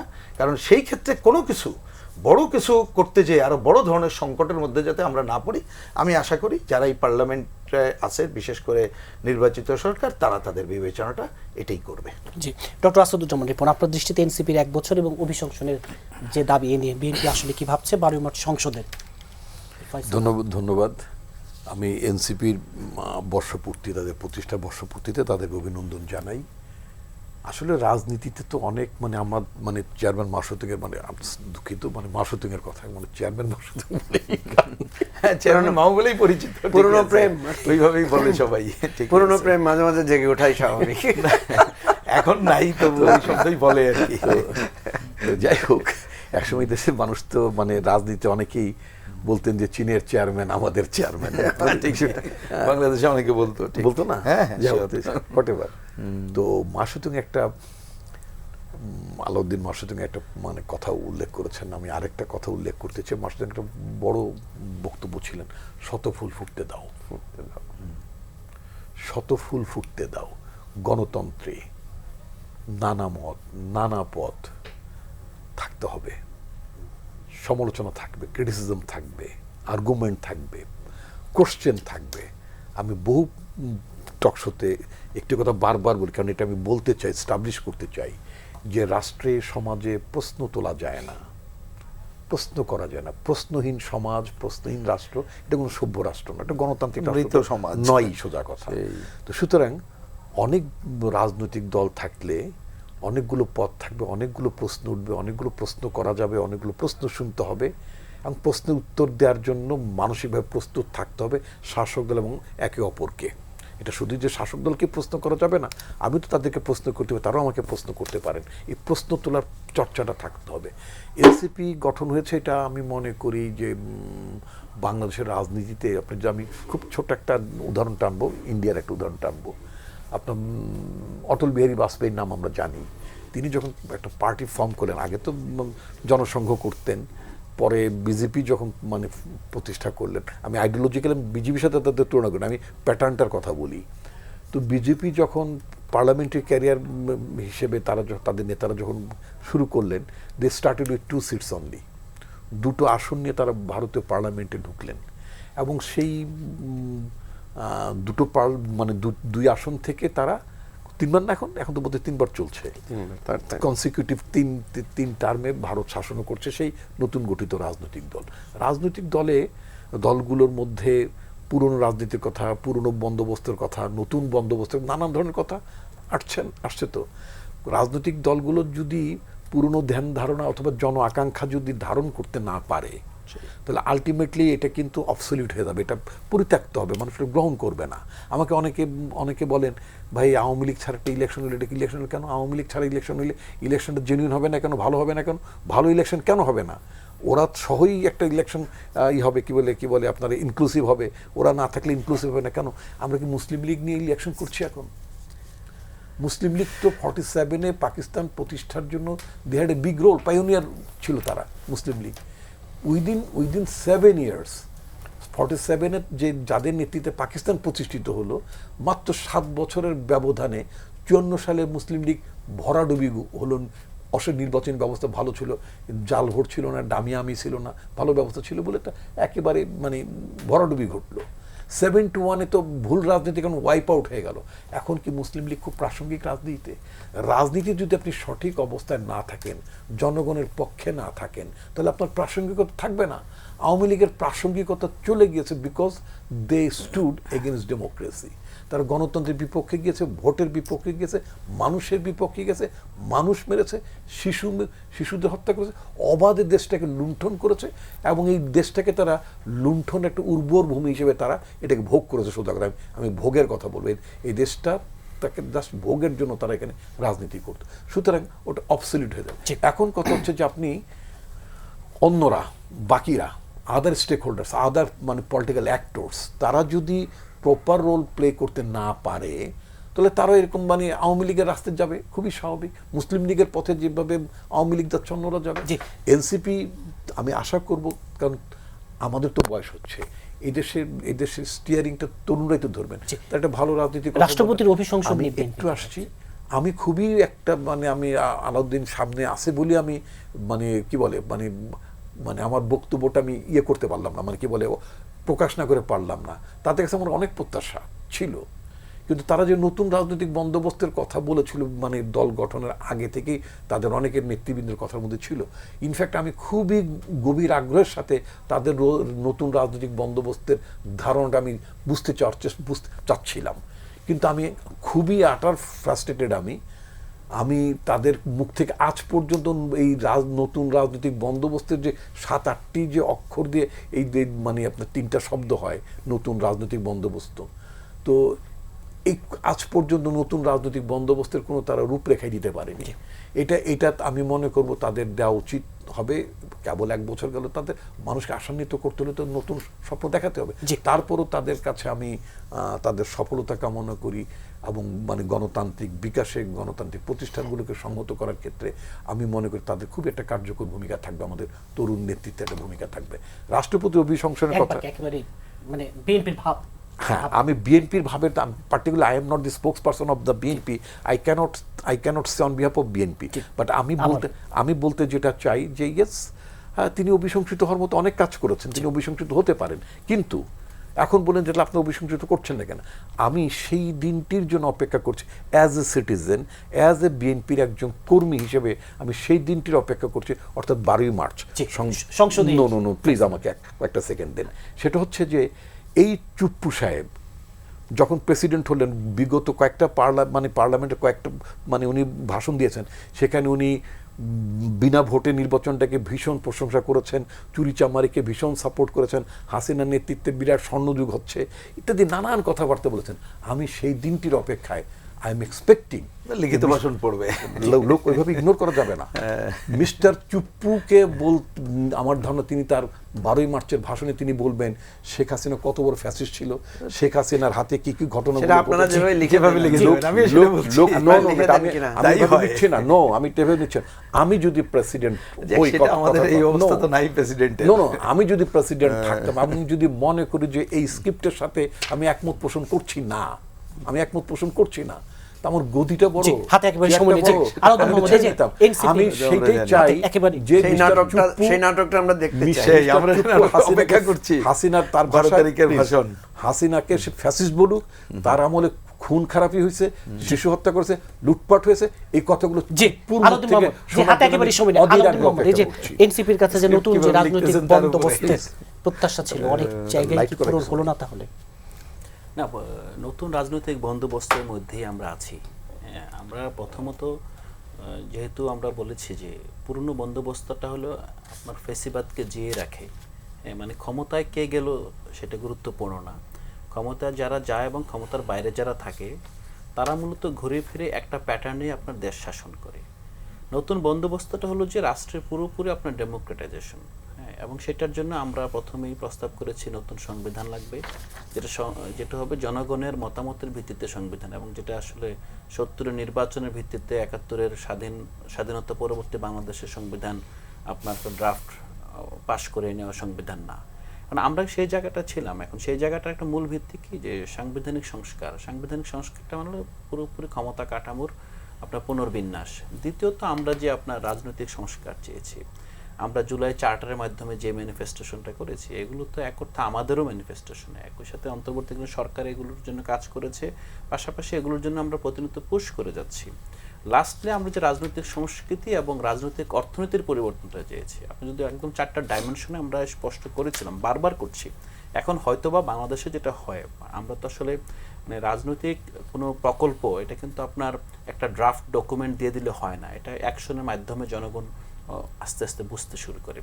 রাজনৈতিক সংস্কৃতিটা যদি আমরা পরিবর্তন করতে পারি, আমরা নিজে ধারণ করতে পারি, এবং পুরনো যেভাবে আমরা যদি দেখেন যে অ্যাসালামের ফিরে আসাটা যদি দেখেন, হ্যাঁ, অথবা আমি গভীরে যাচ্ছি না, মোটা দাগে শুধু এইটাই দেখবেন যে আপনি ধরেন এক সময়ে যারা জনগণের অর্থ লুট করে বিতাড়িত হয়েছে তারা যদি আবার ফিরে আসতে পারে যে সিস্টেমে, এটাকে আপনার অর্থনীতিবিদ ডক্টর মুশতাক খান বলছেন এটা হলো সেটেলমেন্ট। এটা কিন্তু অনেকে কিন্তু কিছু ভাষার মাসে বলতেছিল তোমরা ব্যবস্থা বলছো না কেন, তোমরা বন্দোবস্ত কেন বলছে। আসলে ব্যবস্থা হলো সিস্টেম আর বন্দোবস্ত হলো সেটেলমেন্ট, মানে ব্যবস্থার অনেক গভীরে যখন চলে যায় তখন এটা হলো সেটেলমেন্ট। কিন্তু আমাদের দুর্ভাগ্য, আমরা এমন কাছে বাংলা শিখছে তারা আসলে নিজেরাও মানে সমালোচনা করতে গিয়ে গিয়ে আমাদের শব্দ ভাণ্ডার আসলে কমিয়ে ফেলছে। যাই হোক, বন্দোবস্তটা হলো সেইটাই যে আমার ব্যবস্থাটা দ্রুত চেঞ্জ হবে, দ্রুত, যেমন আপনার এই সংস্কার তো 20 বছর পর আবার চেঞ্জ হবে দেখেন।